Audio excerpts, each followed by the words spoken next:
Hello friends, welcome to Just Filmy. তো আমাদের সঙ্গে এই মুহূর্তে রয়েছে ওয়ান অ্যান্ড অনলি অরিত্রদা। অরিত্রদা, welcome to Just Filmy. Thank you so much for inviting me. তো প্রথমেই জিজ্ঞেস করে নেবো, কেমন আছো? ভালো, এই চলছে। বৃষ্টি প্রচন্ড বেশি হচ্ছে, যেন রাস্তায় বেরোনো হ্যাঁ, একটা বৃষ্টি সমস্যা হচ্ছে আছে। আজকে। হুম। হ্যাঁ। তো তো অরিত্রদা, পুজোয় তোমার ছবি আসছে, আমরা প্রত্যেকেই জানি, শাস্ত্রী। তো তোমার হুম, ছবির সঙ্গে আরো দুটো মানে বিগ বাজেট ছবি রিলিজ হচ্ছে পুজোর সময়। হুম। তো এই মুহূর্তে কতটা চাপ কাজ করছে? না, অ্যাকচুয়ালি চাপ ওরকম ভাবে দেখো, মানে আহ, তারা যারা সামনে রয়েছে তারা খুব বড় জায়েন্টস, এবং তারা বহুদিন ধরে এক্সপিরিয়েন্স ডিরেক্টরস, তারা বহু বছর ধরে কাজ করেছে এবং খুব সফল ভাবে কাজ করেছে। এবং তাদের একটা সেট অডিয়েন্স আছে, মানে শিবপ্রসাদ নন্দিতারের সেট অডিয়েন্স আছে, সৃজিত দারও সেট অডিয়েন্স আছে। তো কম্পিটিশনের একদম। কোনো ব্যাপার ওখানে নেই, এবং পুজোর সময় সব ধরনের ছবি চলে। ওই দুটো থ্রিলার ঘরানার ছবি, আমাদেরটা একটু অন্যরকম বেরিয়ে, আমাদেরটা ফ্যান্টাসি, সোশ্যাল ফ্যান্টাসি, একটু পলিটিক্যালও আছে, কমেডি ফিল্ম আর কি। তো আমাদেরটা একটু ডিফারেন্ট আর কি। কিন্তু কম্পিটিশনের কোনো ব্যাপার নেই, ডেফিনেটলি। প্রেশার, দেখো, প্রেশারের থেকেও বেশি আমার তো এক্সাইটমেন্ট, বিকজ আমি তো নতুন নতুন শুরু করেছি। আমি চাই যে কাজটা যত বেশি লোকে একদম। দেখুক এবং তারা ফিডব্যাক দিক। দাবারের সময় যত লোকে দেখেছিল তারা খুবই পজিটিভ ফিডব্যাক দিয়েছিল। তো এবারেও সেটাই চেষ্টা আছে, আমরা যেহেতু খেটে কাজটা করেছি, তো দেখা যাক লোকে কিরকম রেসপন্ড করে, সেটা জানার আগ্রহটা বেশি আছে। আর মিঠুন দা আর সোহম দার সঙ্গে কাজ করে কিরকম লাগলো? খুবই ভালো, মানে খুবই ভালো। তো সোহম দা তো এই ছবির প্রডিউসারই। তো ওনার সাথে তো একদমই। অনেক আগে থেকে ইনভলভ, মানে হয়ে কাজ করছে, কারণ উনি পুরো প্রসেসটার মধ্যে ইনভলভ ছিলেন আর কি। এবং ছবিটার কাজ অ্যাকচুয়ালি শুরু হয়ে গেছিল হচ্ছে অগস্ট মাস থেকে, অগস্ট 2023 থেকে। তো তখন থেকে আর কি স্ক্রিপ্ট ডেভেলপমেন্ট ইত্যাদি হচ্ছিল। তো তখন থেকে মাল্টিপল সিটিং হতো, আমরা বলতাম আর কি কিরকম ডেভেলপ হয়েছে, কি হয়েছে। তারপরে আমরা মিঠুনদার কাছে, যখন মিঠুনদা এসেছিলেন কলকাতায়, তখন ওনার কাছে যাওয়া হয়, ওনাকে শোনানো হয়। তো তারপরে এরকম মাল্টিপল সিটিংস হতে থেকেছে আর কি কন্টিনিউয়াসলি। এবং যখন ফিল্ম শুটিং হয়েছে, হয়েছে, তো মানে এক্সপিরিয়েন্স খুবই ভালো ছিল। মিঠুনদার সাথে খুবই ভালো। মিঠুনদার সাথে আমি আরো একটা ছবি করছি, শ্রীমান ভার্সেস শ্রীমতী বলে, যেটা অলরেডি শুটিং চলছে। তো মানে মিঠুনদার সাথে ওটাতে এত ভালো হয়ে গেছিল, মানে বন্ডিং হয়ে গেছিল, টিউনিং হয়ে গেছিল, যে আরো একটা আমরা গল্প শুনিয়েছি এবং আরো আমরা একটা কাজ করছি। এবং সোহমদার সাথেও খুবই ভালো, মানে working experience was really nice. আর নতুন কি শিখতে পারলে? নতুন শিখতে পারলাম, মানে সবচেয়ে ইম্পর্টেন্ট জিনিস হচ্ছে যে অ্যাক্টর হ্যান্ডলিংটা খুব ইম্পর্টেন্ট একটা জিনিস। অ্যাক্টরদেরকে কিভাবে হ্যান্ডেল করা, তাদেরকে দিয়ে কাজ কিভাবে করানো। ঠিক আছে, কারণ বাংলা সিনেমার একটা দিনের সমস্যা থাকে, বুঝতে পারলো তো? মানে ধরো তোমাকে আমি অনেক কিছু দিয়ে দিলাম, মানে রিসোর্সেস প্রোভাইড করে দিল, যেহেতু তোমার কাছে সময়টা কম, ওই সবকটা জিনিসকে ব্যবহার করতেও একটা সময় লাগে। মানে ধরো ক্যামেরার একদম। ইকুইপমেন্টও মাল্টিপল যদি দিয়ে দিই, বাট ওটাকে ব্যবহার করতে তোমার অনেকটা টাইম দিতে হবে। তো সেই টাইমটা বাংলা সিনেমাতে পাওয়া যায় না। তো সেই টাইমের মধ্যে, লিমিটেড টাইমের মধ্যে কি করে পুরো জিনিসটাকে পুল অফ করতে হবে, অ্যাক্টরদেরকে হ্যান্ডেল করতে হবে, তাদের মধ্যে থেকে পারফরমেন্স বার করতে হবে। ঠিক আছে, তারপরে মিঠুনদার অনেকটাই বয়স হয়ে গেছে, ওনার হেলথেরও কিছু ইস্যুস আছে। আর আমাদের শুটিং চলাকালীন ওনার একটু শরীরটাও খারাপ হয়ে গেছিল, উনি হসপিটালাইজড হয়েছিলেন।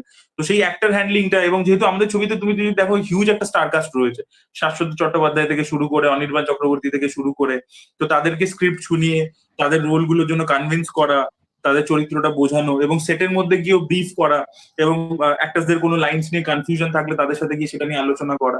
তো সেগুলো, এবং আমি সেটে থাকা প্রেফার করি। তো আমি টেকনিক্যালিটিস গুলো যতটা পসিবল আর কি দেখার চেষ্টা করি। অ্যাকশনের মধ্যে আমি খুব ইনভলভ থাকি। আমার দাবারুতেও তোমরা যদি দেখো যে একটা অ্যাকশন সিন ছিল, সেম ভাবে শাস্ত্রীতেও আমরা একটা অ্যাকশন রেখেছি।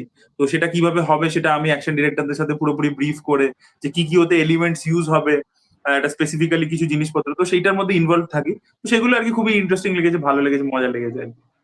আর কিছু স্পেশাল মোমেন্টস যদি একটু শেয়ার করো।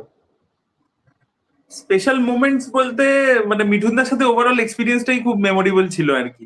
মানে মিঠুনদার নিজের যে মাঝে মাঝে আর কি কিছু গল্প বলেন পুরোনো দিনকার, ওনার কাজের এক্সপিরিয়েন্স, উনি যখন বম্বে গেছিলেন, তো সেই গল্পগুলো খুব ইন্টারেস্টিং ছিল। আর এছাড়া উনি, মানে উনি আহ, যখন অ্যাকশন বলার আগে অব্দি একটা অন্য রকমের মানুষ, আর যে মুহূর্তে ক্যামেরা রোল হচ্ছে, অ্যাকশন বলছে ডিরেক্টর, তারপর থেকে পুরো অন্য রকমের একটা মানুষ হয়ে যান। তো এই আর কি, মানে এই জিনিসটা চোখের সামনে দেখতে পাওয়া, এটাই একটা এক্সপিরিয়েন্স ছিল আর কি ইটসেলফ। তো একটা ওরকম পার্টিকুলার কিছু মনে নেই, বাট পুরো ওভারঅল এক্সপিরিয়েন্সটাই খুব ভালো ছিল। এবং আমি পার্টিকুলারলি বলবো, যেদিনকে আমাদের ক্লাইম্যাক্সে একটা অনেকটা বড় চাঙ্ক আছে, বুঝতে পারলো তো, যেটা একটা মানে conversation scene, basically confrontation scene, Soham Chakraborty এবং মিঠুন চক্রবর্তীর মধ্যে, এবং that leads to an action scene. তো ওটা পুরোটা যেদিনকে করা হয়েছিল, সেদিনটা খুব রিমার্কেবল ছিল, খুব হেক্টিকও ছিল।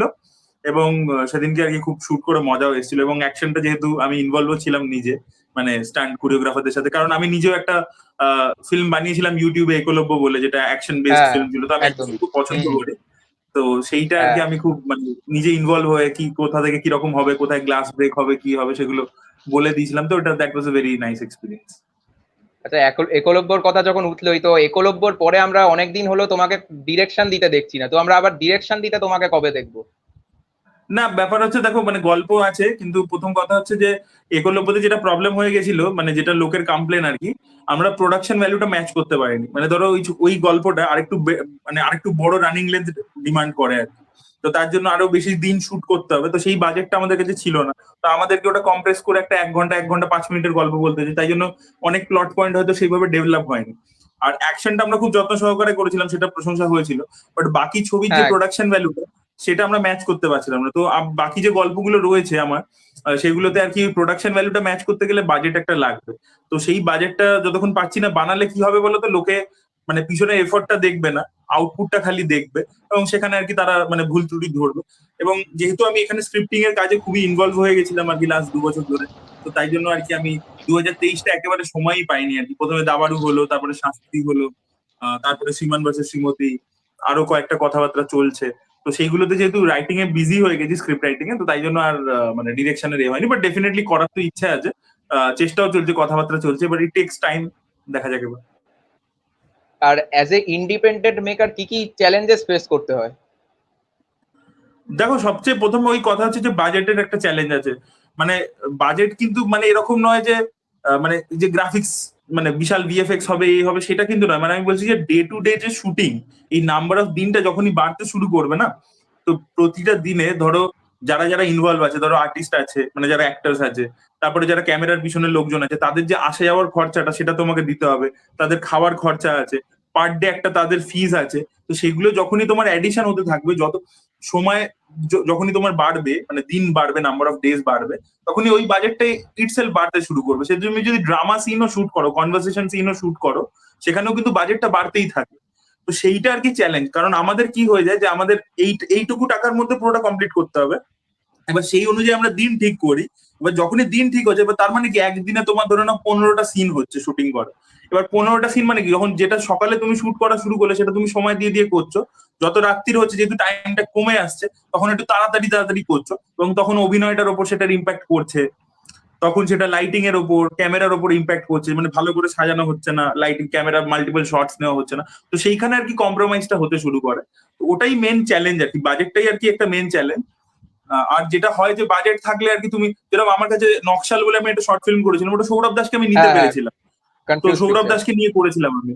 কিন্তু যখন আর কি ধরো বাজেট নেই, তখন তোমাকে এমন একটা অ্যাক্টরকে কাজ করতে হচ্ছে যে অতটা অতটা এক্সপিরিয়েন্স নয়। তো তার হয়তো পারফরমেন্সটা অতটা ভালো হচ্ছে না। তো ধরো যে জিনিসটা লেখা আছে, সেটা হয়তো সেই ইমোশনটা সে ফোটাতে পারছে না।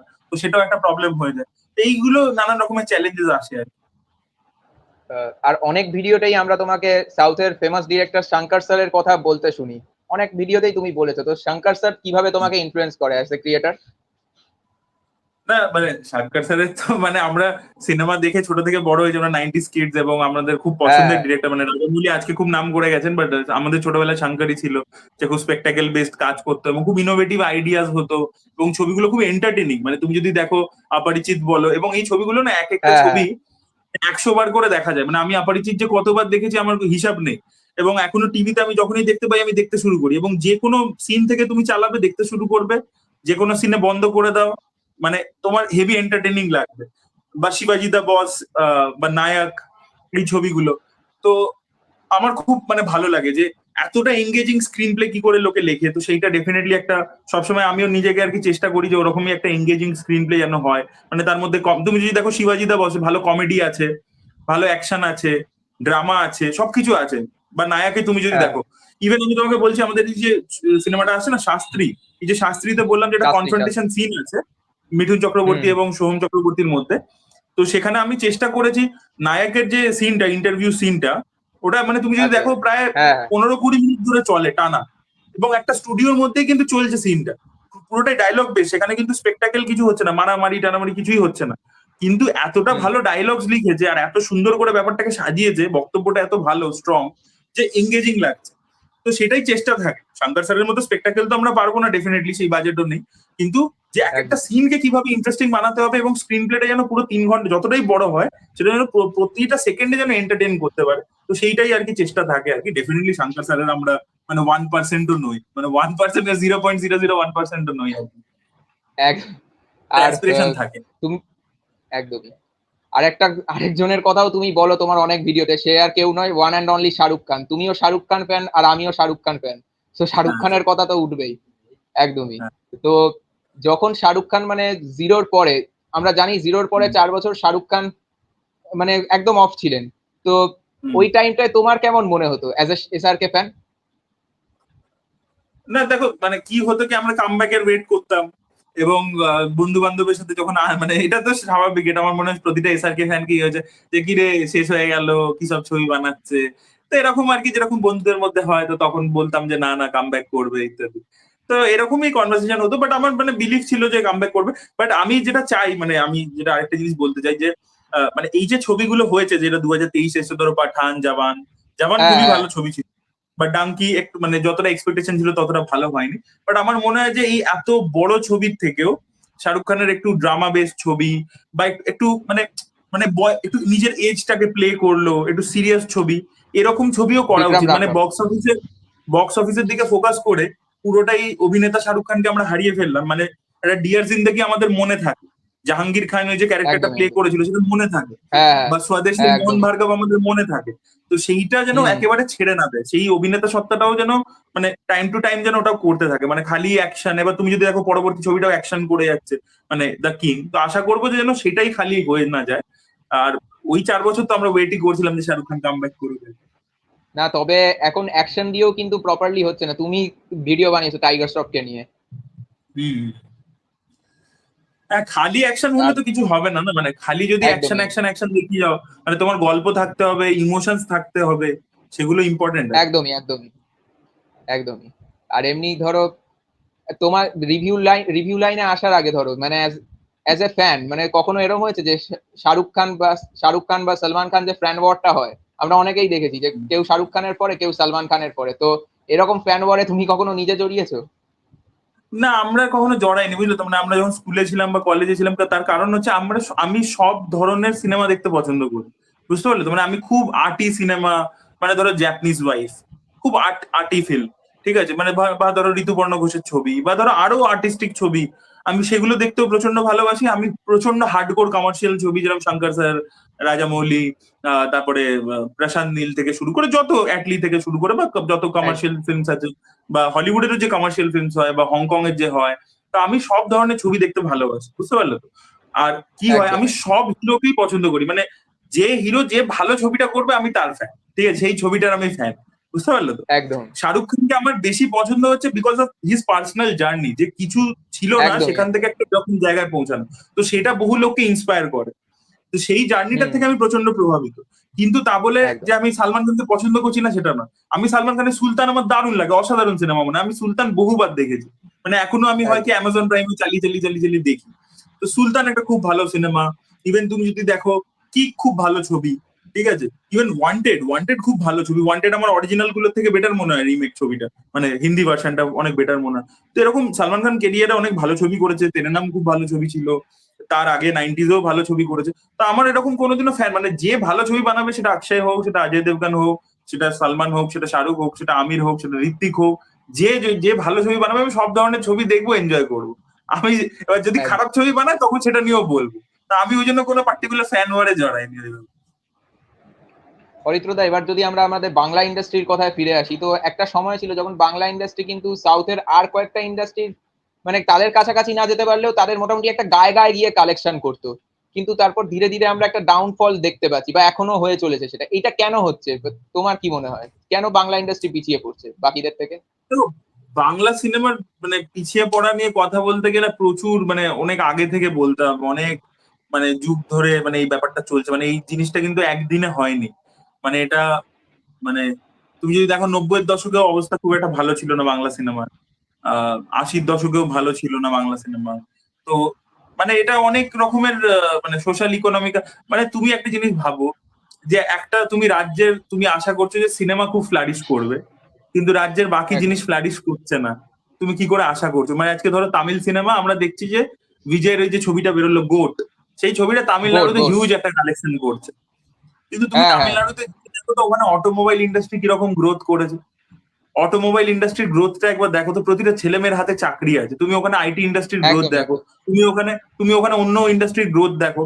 ওখানে কলেজ থেকে ছেলেমেয়েরা বেরোচ্ছে, চাকরি পাচ্ছে, তাদের হাতে টাকা রয়েছে, পার্চেসিং পাওয়ার রয়েছে, স্পেন্ডিং পাওয়ার রয়েছে। তারা শুক্রবার শনিবার রবিবার সিনেমা দেখতে যায়। সিনেমা দেখার জন্য তো সিনেমা কখন দেখে লোক, ওটা বিনোদন, মানে লেজার অ্যাক্টিভিটি। তার আগে তো তোমার বেসিক যে জিনিসপত্র, খাওয়া, মানে শিক্ষা, স্বাস্থ্য, খাওয়া দাওয়া, সেই ফ্যামিলি সিকিউরিটি, এগুলো যখন থাকবে তখন তুমি সিনেমা দেখবে। তো আমাদের রাজ্যে বাকি যে জিনিসপত্র গুলো, বাকি যে ইনফ্রাস্ট্রাকচার গুলো, সেগুলো কি আদৌ ঠিকঠাক কাজ করছে না তো। স্বাস্থ্য ব্যবস্থা তোমরা জানো, তোমরা দেখতেই পাচ্ছ টিভিতে কি হচ্ছে। তো সেইটা, তো সেখানে কি করে আমরা আশা করতে পারি যে সিনেমা ফ্লারিশ করবে? সিনেমা ফ্লারিশ করছে না, তাই জন্য। এবং এইটা একটা পলিটিক্যাল কারণ রয়েছে, এটা তো একটা রয়েছে। তার সাথে ডেফিনেটলি অরিজিনাল মৌলিক কমার্শিয়াল ছবির লেখার রাইটার নেই, ডিরেক্টর তৈরি হয়নি, এরকম নানান রকমের সমস্যা আছে। হিরো তৈরি হয়নি আরো, আর একটা ইন্ডাস্ট্রিকে কিছু বছর পরে পরে নতুন হিরো আনতে হয়। প্রতি 10 বছর অন্তর অন্তর একটা দুটো করে নতুন হিরো চাই। তো সেটা যদি না আসে তাহলে দর্শক এসে পুল করবে কি করে? তো সেই জিনিসটা হয়নি। তো এরকম নানান রকম ফ্যাক্টরস আছে যে কারণের জন্য এই ডাউনফলটা হয়েছে, এবং এটা নিয়ে বললে আর কি প্রায় ঘন্টার পর ঘন্টা কথা বলা যাবে। আর এই মাসি রাইটার তৈরির প্র্যাকটিসটা কেন চলে গেছে ইন্ডাস্ট্রি থেকে? কারণ কমার্শিয়াল, মানে আমাদের এখানে তো রিমেক হয়েছে না। এবার রিমেক ছবি যখন হচ্ছিল তখন তুমি দেখো পুরো রেডিমেড স্ক্রিন প্লে। তো তুমি ধরো একটা জিনিস, একটা ডিভিডি চালিয়ে চালিয়ে তুমি দেখে দেখে সিন গুলো লিখছো। তো তোমার নিজের মাথা থেকে তো কিছু তৈরি হচ্ছে না। তুমি দেখবে যে কোনো রাইটার, ইন্ডিয়ার যে কোনো বড় রাইটার, মানে সিনেমার স্ক্রিন রাইটারের কথা বলছি, ধরো রাজামৌলির যে ফাদার কেভি বিজেন্দ্র প্রসাদ থেকে শুরু করে, আর সাউথের যারা বড় রয়েছে, বলিউডের যারা বড় রয়েছে, তারা প্রত্যেকে কি বলে? বই পড়ো, সিনেমা দেখে সিনেমা লিখো না, বই পড়ো, পড়াশোনা করো। যত তুমি পড়বে তোমার ইমাজিনেশন পাওয়ার বাড়বে। বুঝতে পারলে তো? তোমাকে রিসার্চ করতে হবে, তোমাকে পড়াশোনা করতে হবে ঘটনা নিয়ে, বা গিয়ে রিসার্চ করতে হবে। ঠিক আছে? এবার তুমি যদি সিনেমা দেখে লেখো তাহলে তুমি ওটা রেপ্লিকা লিখবে। আর সিনেমা দেখে সিনেমা লিখলে না কি হয়, যে তুমি সিনেমা দেখে সিনেমা বানাচ্ছো, সেটার সাথে সমাজের কোনো যোগসূত্র নেই। বুঝতে পারলে তো? মানে ধরো আমাদের এখানে যে তেলেগু রিমেক গুলো হতো, তাতে প্রবলেমটা কি, যে বাংলা কালচারটা উঠে আসছে না।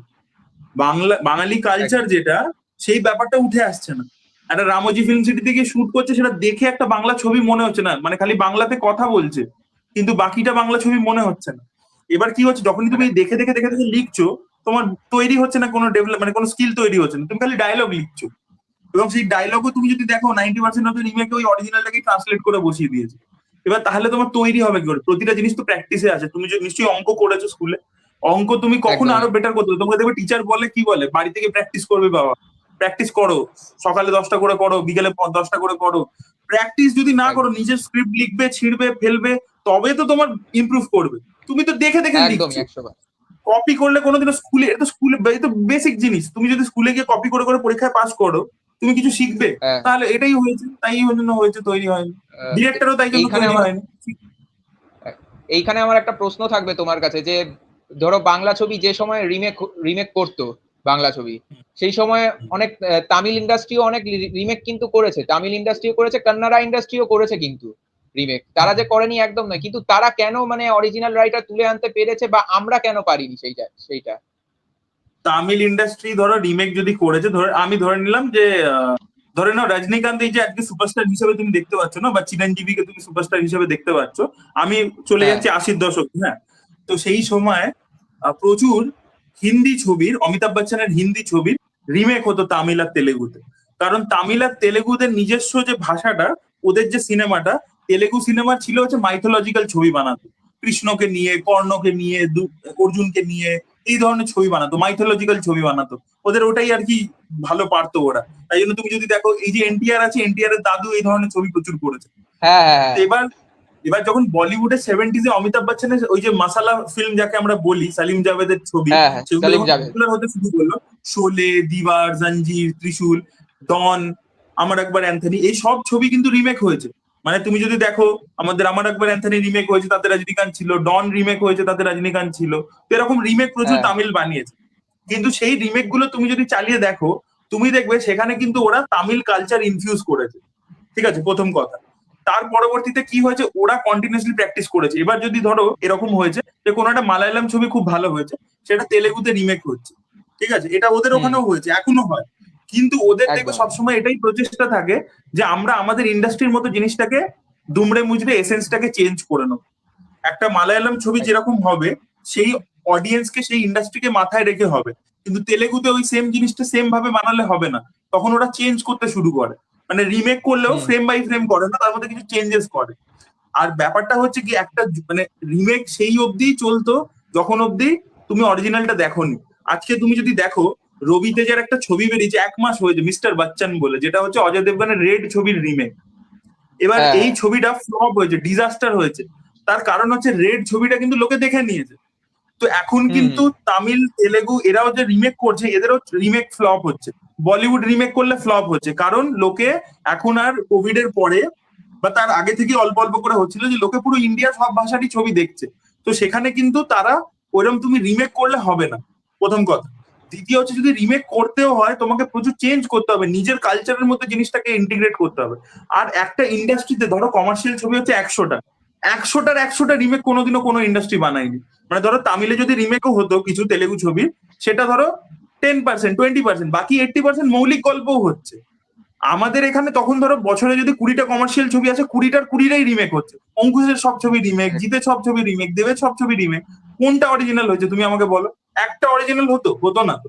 তুমি রিমেক করো, 2টো রিমেক করলে, 4টে রিমেক করলে, 6টা অরিজিনাল করো, পরে হয়নি। একদম। হয়নি বলতে পারবে না কেউ যে আমাদের, হ্যাঁ আমরা রিমেকও করেছি, অরিজিনালও করছি। অরিজিনাল হয়নি, অরিজিনাল কমার্শিয়াল ছবি হয়নি তখন। তাই জন্যই এটা হয়েছে। কেউ প্র্যাকটিসই তো করেনি, প্র্যাকটিস করতে হবে তো। একদমই। আর তোমার কি মনে হয় বাংলা কমার্শিয়াল ইন্ডাস্ট্রিকে আবার বাঁচিয়ে তুলতে গেলে কি করতে হবে এখন? বাংলা কমার্শিয়াল সিনেমা রিভাইভ হবে না ওইভাবে, বুঝতে পারলে তো। আর আমাদের মানে কি বলতো, আমাদের টার্গেটটা হওয়া উচিত যে আমরা মৌলিক ছবি বানাবো, ঠিক আছে। মানে দেখো, এই যে কমার্শিয়ালের ডেফিনেশনটা, আমাদের এখানে প্রবলেমটা কি হচ্ছে বলতো, আমাদের এখানে যখনই একটা বড় ছবি হতে যাচ্ছে, সেই ছবিটা মার খাচ্ছে কেন?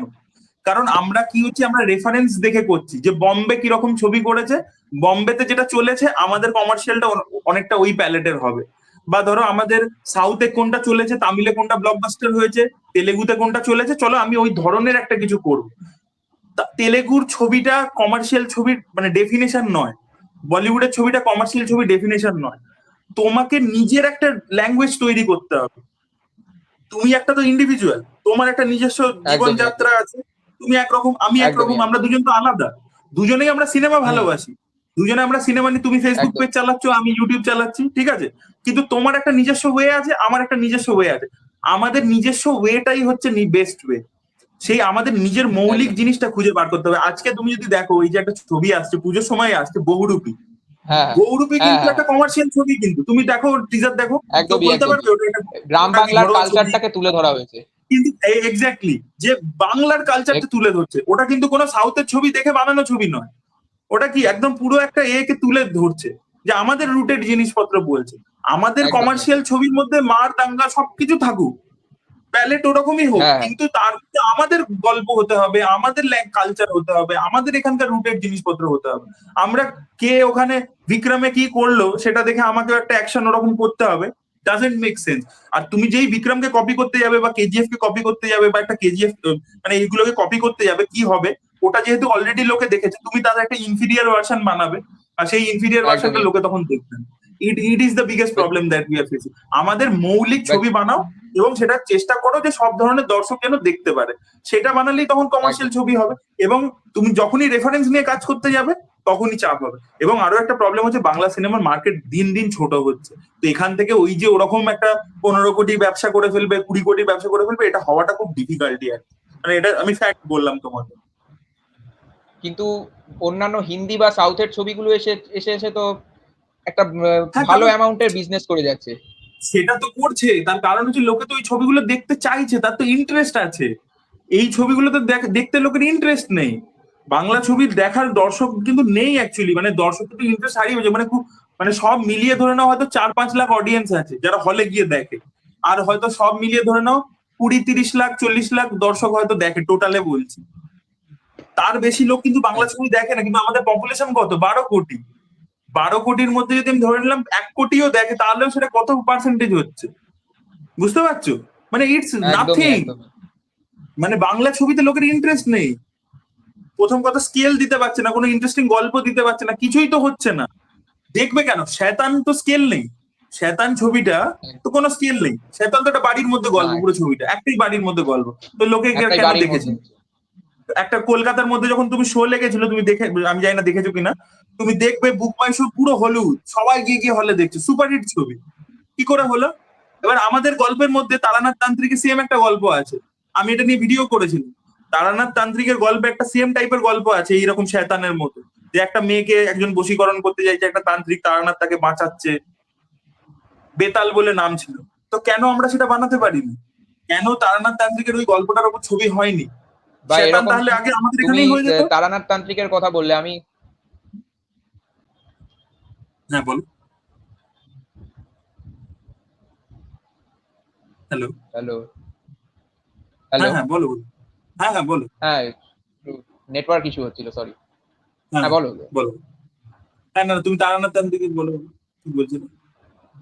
হ্যাঁ, বলছি তারানাথ তান্ত্রিকের কথাটা তুমি বললে, রিসেন্টলি মানে ২-১ বছর আগেই মানে একটা অ্যাডাপ্টেশন হয়েছিল আনন্দ মঠের।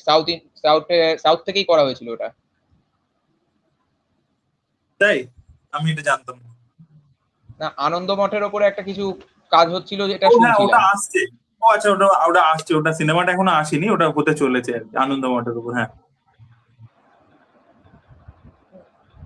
তো আমাদের মানে বাংলা সাহিত্যে এত মানে ভালো, ভালো সম্ভার থাকা সত্ত্বেও মানে বাইরের ইন্ডাস্ট্রি সেটাকে কাজে লাগিয়ে নিচ্ছে, কিন্তু আমরা কাজে লাগাতে হুম। পারছি না সেটা। সেটাই তো প্রবলেম, প্রবলেমটা তো সেখানে। আর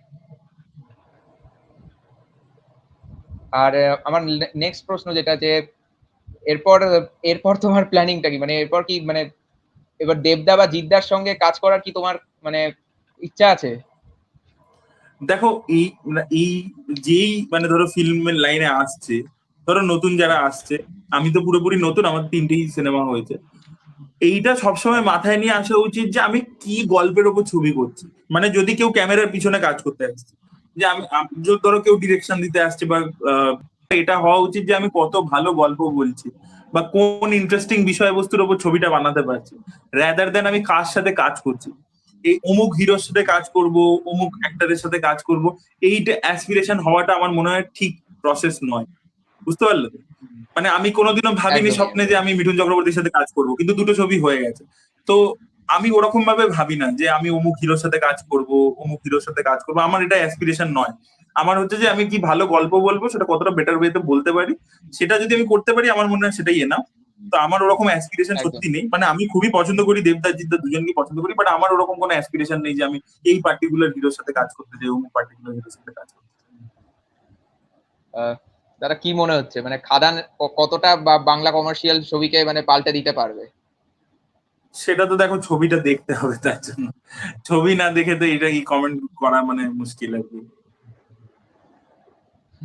আর আমার নেক্সট প্রশ্ন যেটা থাকবে তোমার কাছে, যে মানে তোমার স্ট্রাগেলের দিনগুলো যদি বলো, মানে একটা টাইম ছিল যখন তুমি রিভিউ শুরু করেছিলে, যে মানে একটা টাইমে আমাদের মতন ক্রিয়েটরদেরকে মানে মানে এক প্রকার পাত্তা দেওয়া হতো না ধরতে গেলে, বড় বড় হাউস গুলো থেকে। কিন্তু ধীরে ধীরে সেই জায়গাটা চেঞ্জ হয়েছে। তুমি একদম প্রথম থেকে এই জিনিসটা দেখে এসছো, তো একটু যদি বলো সেই দিনগুলো। না দেখো, আমার মনে হয় কি বলতো, এটা একটা প্রতিটাই একটা জার্নি। তো তোমাকে মানে ওই প্রসেস রাস্তাটার মধ্যে দিয়েই যেতে হবে, ঠিক আছে? তো তুমি যদি মানে যদি আমরা ওই দিনগুলো না দেখতাম, মানে আই এম ভেরি শিওর যে তুমিও হয়তো দেখেছো, তো সেইটা না দেখলে হ্যাঁ, আর কি একদম তুমি বেটারটা তাহলে কি, মানে তোমার যদি কোনো খারাপের অনুভূতি না থাকে, তাহলে ভালোটা কি সেটাও তুমি বুঝতে পারবে না। তো খারাপ ভালো দুটোই একদমই দরকার। একদম খারাপের কিন্তু দরকার কেন? কারণ তাহলে তুমি ভালোটাকে এনজয় করতে পারবে। তো দুটোরই একদমই দরকার। তো একদমই আমার মনে হয় মানে প্রতিটা প্রসেসের মধ্যে দিয়ে যেতে হয়। প্রথম দিকে হ্যাঁ, ডেফিনেটলি অনেক চ্যালেঞ্জেস ছিল। আহ, সেটা ছিল, সেটা আমি বলেওছি বহুবার। তো বাট সেটা হুম মানে হুম সেটা হতেই হবে, সেটা প্রতিটা ফিল্ডে প্রতিটা লোকই ফেস করে, যখন সে নতুন কিছু শুরু করে, তার এক্সপিরিয়েন্স থাকে না, সে অন দ্য জব শিখতে থাকে, তখন আমার মনে হয় এটা প্রত্যেকেই ফেস করে। একদমই। থ্যাংক ইউ দাদা, থ্যাংক ইউ ফর। ঠিক আছে দাদা। তো তোমরা কি ইউটিউব চ্যানেল এখন স্টার্ট করেছো, মানে ফেসবুকের আমরা সাথে? হ্যাঁ, আমরা ফেসবুকের সাথে ইউটিউব চ্যানেলও স্টার্ট করছি। অ্যাকচুয়ালি আমরা চাইছি আমরা আরো ভালো ভালো কাজ আনবো, শুধুমাত্র ফেসবুক পোস্টের মাধ্যমে আমরা আটকে থাকবো না। মানে আমরা আচ্ছা এবার এক্সপ্যান্ড করতে চাইছি একটু।